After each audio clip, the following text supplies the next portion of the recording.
So we are now here in Jerusalem, and we're going to be tracing some of Jesus' steps where he would have walked on Palm Sunday, down into the Garden of Gethsemane and towards what remains of the temple.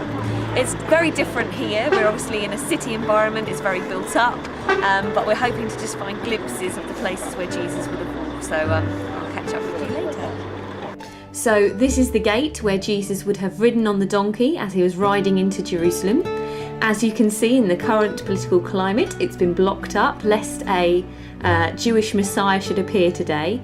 And what's strange is it's surrounded by cemeteries, but the Jews believed that the Messiah was coming here, so people wanted to be buried here so that they would be raised and would be ready to come into the new kingdom with their Messiah.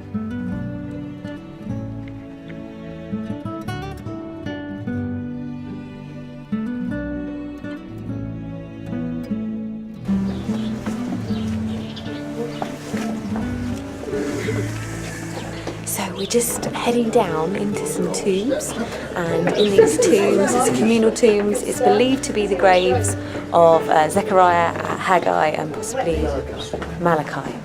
So we'll go and see what there is to see.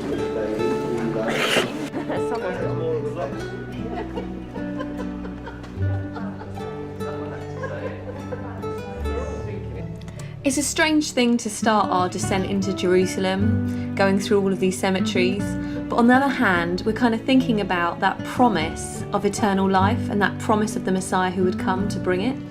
So it's quite appropriate in a way, that kind of sense of expectation, of longing and waiting. It would be put in the tomb, the flesh rots away, the bones are collected and put in a box, and it can be used for many generations.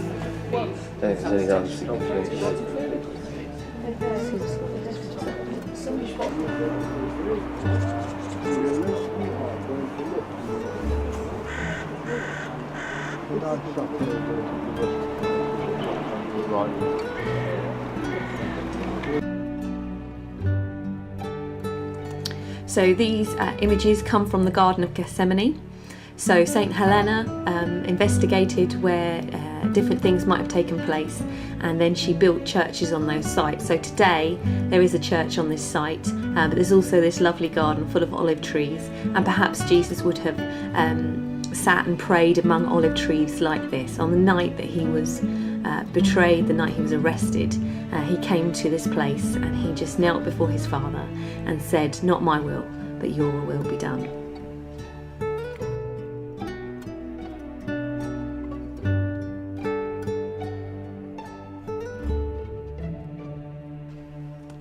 So here we are gathered as a church, and we are just thinking about Jesus' steps as he's on trial. These stone slabs are potentially the slabs that he would have walked along. And you see these markings in the stone which remind us of the kind of games that the Roman soldiers played at the foot of his cross. These sort of markings for the kind of gambling sort of games that they would have played. It's just a very strange atmosphere as we walk along the streets and consider, yes, it has changed, but in some ways it would have been the same sort of ascent that he made. In a way, like having all these market stalls either side and the hustle and bustle. Jesus would have walked through that hustle and bustle. Daily life went on, and other people were looking on, perhaps jeering, making comments, looking at the spectacle as he was making his way to the Mount of Crucifixion. We are in Jerusalem. We've just come outside the city walls. We've seen the hillside, which is known as the place of the skull, and we're now in what they call the Garden Tomb. Can you see the skull in the rock? So this is quite a recent discovery, but they found certain things that lead them to believe that this tomb here might have been the tomb of Joseph, where he laid Jesus' body, just because of the design, the fact that it says, particularly in one of the Gospels, that the women came in and they turned right, they looked to the right. There's only a few in the city where that's the case, and the others are too far away to have been able to have carried Jesus' body there. And as you can see next to me, they've got a big stone that's like the kind of stone that would have covered the tomb. It's just interesting to kind of sit in this garden and think, if it's not this, it would have been a place similar to this. But really it's not about the place, it's just about remembering what Jesus did for us, and the fact that he was willing to go to the cross for us, that he was laid in the tomb, and that he was found resurrected on the Sunday. As the women entered that tomb, it was empty, and an angel told them, he's not here, he is risen.